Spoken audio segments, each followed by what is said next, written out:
Part 1. You will hear a conversation between two students about buying a used car. First, you have some time to look at questions 1 to 6.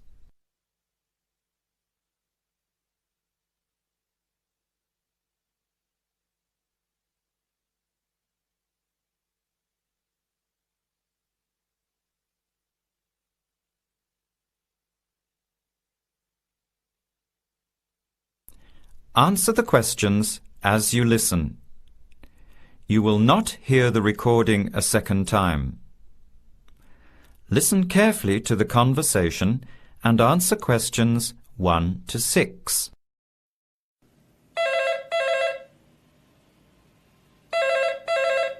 Hello. Hello. Can I speak to Eleanor, please? This is Eleanor speaking. Hi.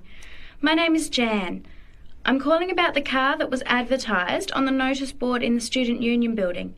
Is it still for sale? Yes, it is. Your ad says it's a 1985 Celica, in good condition. It's old, but it has been well looked after.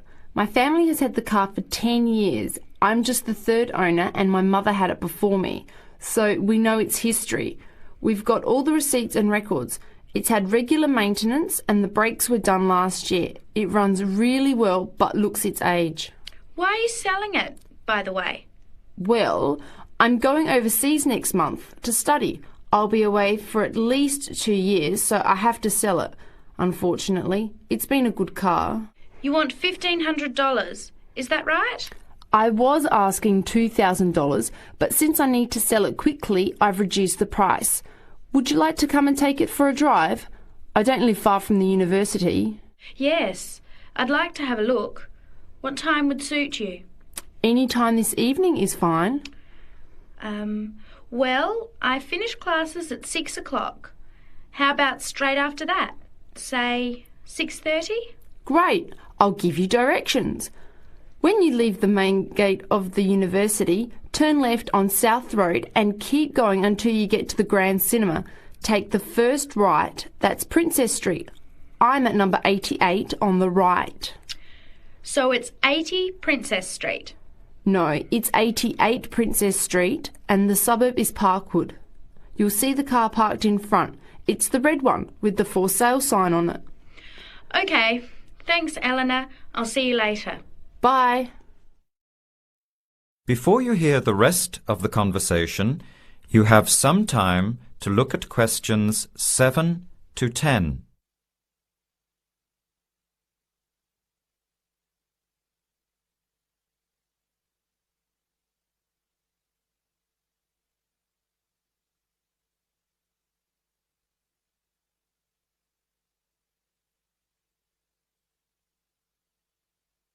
Later that day, at the university, Jan meets up with her friend Sam and tells him about the car. Hi, Sam. Hey, Jan. What's happening? I'm glad I ran into you. I've decided I have to get a car. You're going to buy a car? Do you really need one? I'd probably still be driving, except that my car broke down last year. Instead of getting another one, I just moved closer to the university and went back to riding a bike. Better for the environment, better for my health, and I save a lot of money. Did it really cost that much? Well, when you think of registration, insurance, rising petrol costs, parking plus maintenance and repairs, it adds up. I know it's going to be expensive, but I really need my own transportation. It takes half an hour by bus each way to university as it is. But now I'm working at night in the city. There's no way I want to hang around waiting for a bus late at night, then walk 3 blocks home alone. Hey, I think you've got a point there. So what kind of car are you looking at? It's an 85 Celica, same kind as I used to have. The owner's asking $1,500. That's pretty old. How many kilometres has it done? You know, I forgot to ask. I'll have to check tonight when I go to see it. Would you be able to come with me to have a look? At about 6:30? Sure, I'll come, but I don't know a lot about cars. I do know one thing, though. I wouldn't buy an old car without having a mechanic look at it first. That's a good idea. But won't it cost a lot? Not really. You can get a check done through the Automobile Association for $80, and it comes with a report on the condition of the car. It can save you a lot of money in the long run. I'll keep that in mind. So we have to get to Parkwood at 6:30. Do you want to take the bus?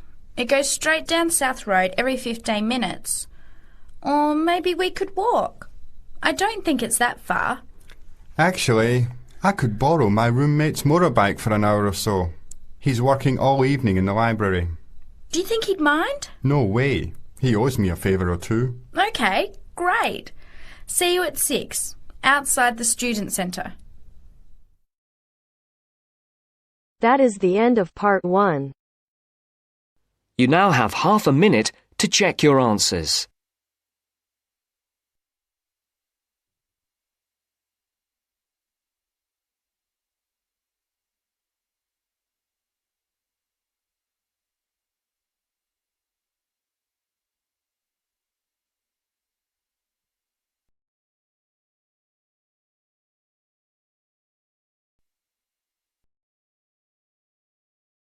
Now turns to part 2. Part 2. You are going to hear a travel agent discussing a holiday booking with 2 customers. Look at questions 11 to 13.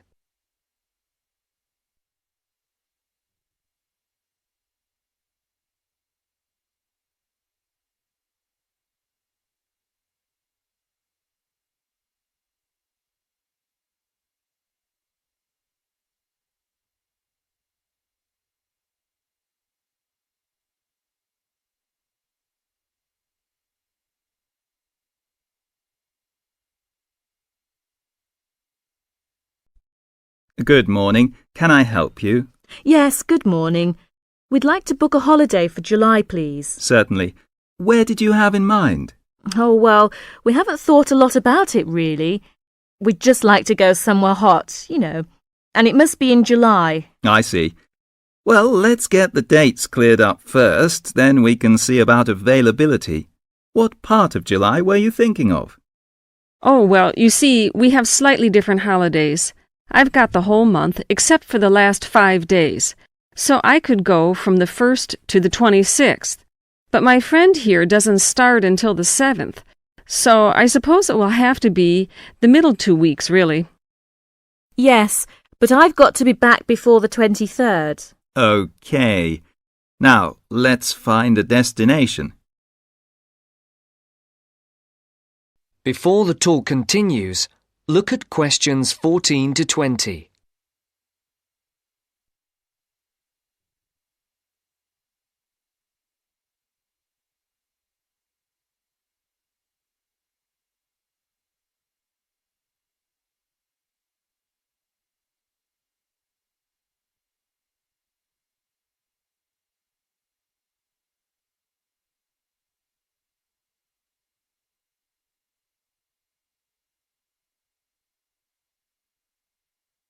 As you listen to the second part of the talk, answer the questions. Any preferences? France? Italy? Oh, not France. We went there last year, and it was absolutely packed with teenagers, making noise and getting drunk all the time. Yes, it was terrible. We definitely want somewhere quieter this year. Well, of course, it depends more on the resort rather than the country.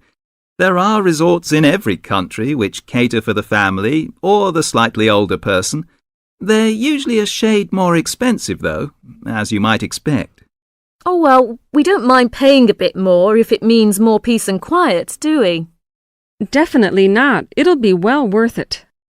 All right, let's have a look at what we've got on the computer. July.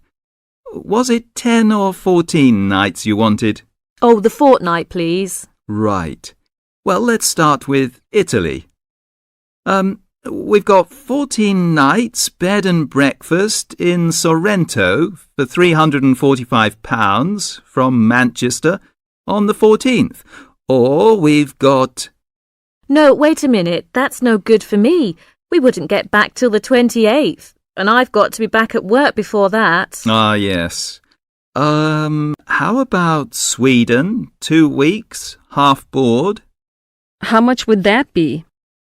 That would be £540, from Manchester again. Well, 540... that seems too much. Well, madam, there's a surcharge for the airport, and it has a 5-star hotel. Oh, well, it's a bit over our budget, really. All right, let's try somewhere else. How about Portugal? Oh, that sounds great. We've never been there before, have we? Let's see now. We've got 14 nights in Albufeira, half board, from Gatwick, for £385. Albufeira? Oh, wait a minute. Did you say the flight was from London? That's right, from Gatwick. Oh, well, we'd prefer a flight from the north somewhere. Manchester, perhaps, or even Glasgow. That is the end of part 2. You now have half a minute to check your answers.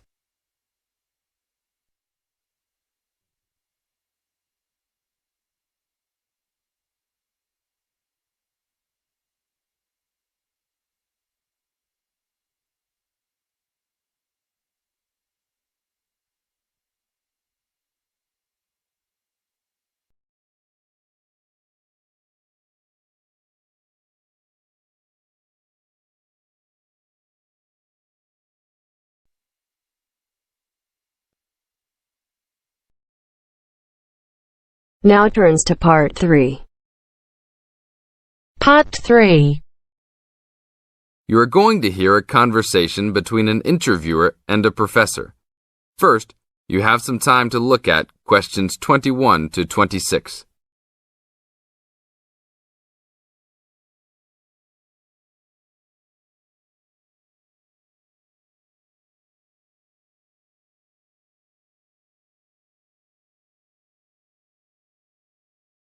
Now listen to the tape and answer questions 21 to 26. Today I'm here with Professor Nittick, who is our new university president. He has been a professor for 20 years and teaches many of the best classes on campus. I know many of you have had him as a teacher and know of his brilliance. Good morning, Professor Nittick. Thank you for stopping by the student station. Thank you for having me here. It is always great to get to meet many of the students who are involved with our school. I haven't been here since 2 years ago. Yes, I remember at that time you were still teaching every semester. 2 years later, you're only teaching every once in a while. But it seems like you are still always busy. The administration world is just as busy as the teaching world for you. How do you stay in touch with the university, even with the change in your everyday duties? I try to stay in touch with what is popular with the university students. I usually spend time with as many students as I can. They usually give me insight into what the new concerns and beliefs are for the new generation. On top of that, I try to be as youthful as I can. I consider myself to be youthful, at least for my age. So I always have a good time and try to stay young. I try my best to not just be a teacher, but also participate in university life. Interesting. So, are you still doing lots of academic work, or are you mostly concentrating on administrative affairs? Well, I mostly do administrative affairs now, but that doesn't mean that I still don't have a very deep interest in academic matters. I often visit other campuses around the world and meet other professors in my field. I learn the most by travelling and seeing the different places of the world and the different fields of thought. I even did a television programme last month in Manchester. Will you be on television any time soon then? Well, you can call the television station and see if I will be on television any time soon. Maybe I will be on the news report. I don't think it is really that significant, though. Oh, really? That sounds great. I will remember to look out for you. Let's move on. With all your busy travelling recently, how do you find time for your personal life? I try to keep my university life separate from my personal life. Sometimes it's hard to find time to just take my wife and 3 kids out for a family dinner, but usually we all manage to get together every few days. I'm taking a few weeks off next month to take my family down to South America, to Brazil for a few days. I can't wait to just sit on the beach. Wow, that sounds like a wonderful trip. Professor Nittick, could you tell the audience a little about what goes on in an average day of a university administrator? An average day? Oh, I don't think there is such thing as an average day for me. The last few weeks I've been travelling all the time. I can be in Los Angeles in the morning and in New York by the afternoon and back to Los Angeles by the evening. Sometimes I will spend the whole week at a new university, showing the new administrators the ins and outs of running a university. Sometimes I can spend the whole day in the office on the phone. So there really is no average day for me. I guess that is because I do so many different tasks. Sorry to let all the viewers down, but that is the plain truth. Now look at questions 27 to 30.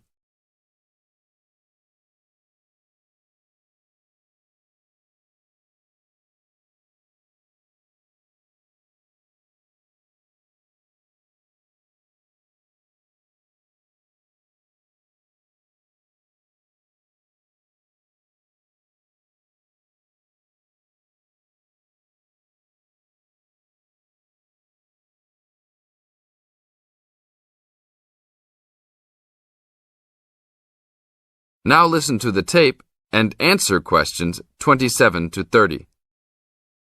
Well, I guess I can sum it up for them. You are a busy man. That is probably a good description.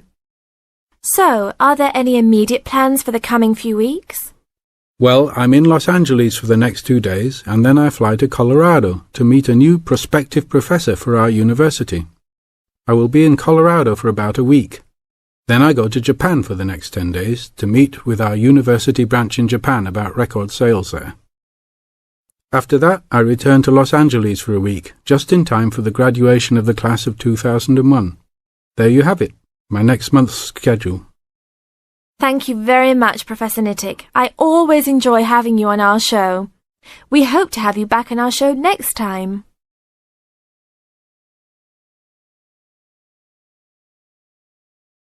That is the end of part 3.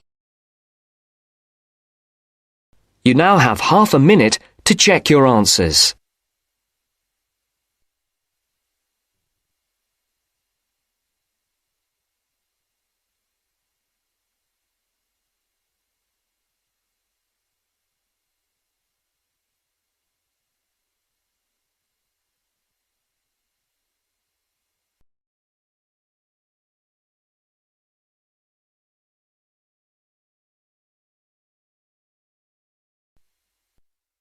Now turns to part 4. Part 4. I'd like to talk about the changes to our leisure time, and I'll start by talking about lifestyle changes over recent years for women.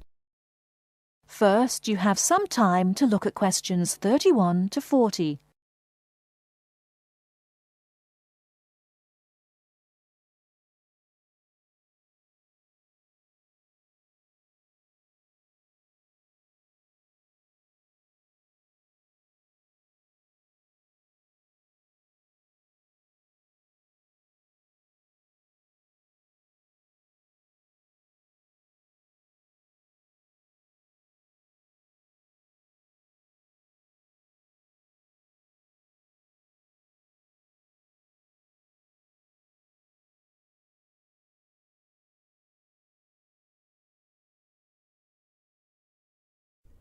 Now, listen carefully and answer questions 31 to 40.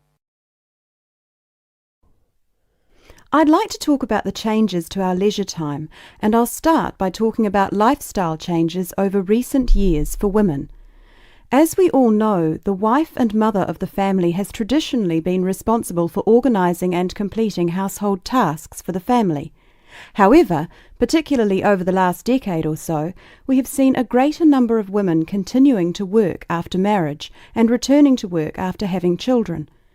This has significantly reduced the amount of time available for household chores. The result is that nowadays the majority of people own and regularly use products such as dishwashers or microwaves. The modern family often considers hours spent on cleaning and cooking as a waste of valuable time, and generally we are all interested in finding ways of reducing the number of hours we need to devote to such tasks. While washing machines have long been thought of as necessities by families, nowadays so too are microwaves and dishwashers. These goods can drastically reduce the amount of time we need to spend running our home and increase the amount of time available not only to go to work, but also to spend on leisure pursuits. As society develops and we become richer, we put more value on our leisure time and our possessions. The richer a society, the more demanding it becomes. People are no longer happy to work long hours for little return. Expensive holidays, expensive clothes and cars all become more important the more materialistic the society in which we live. Acquiring things and joining the race of acquisition means that modern society spends a lot of time and money purchasing unnecessary goods. Although expensive and persuasive marketing techniques are partly responsible, the demand for such goods often comes from young professionals, those with the money to endlessly upgrade things simply because a better model is made available. Our obsession with the newest and best products available, while good for the economy, can also have a negative impact on the environment. It is not appropriate to overproduce appliances and overuse electricity to keep these unnecessary appliances operating in our homes. We often forget about the damage we have done to and continue to do to the environment. Others opposed to the overuse of appliances and technology also argue that from a social point of view, over-reliance on gadgets means that people are losing the ability to be creative. Traditionally, it was considered an enviable skill to prepare meals night after night for our families. Nowadays, women are more likely to gain approval from others for their success in their careers than their ability in the kitchen. Along with microwaves have come ready-cooked meals, pre-washed vegetables, and our reliance on takeaway food when we are too busy to cook it ourselves. While there are obvious advantages and disadvantages to our increasingly active buying behaviour and changing wants and desires, it is likely that our desire to purchase labour-saving items will continue, so it is therefore inevitable that production of such goods will increase. We can only hope to educate ourselves and our children to buy goods we need, not just goods that are available, and we must also consider their environmental impact. In short, moderation is the most important word for the future. I thank you very much for coming today and listening. That is the end of part 4.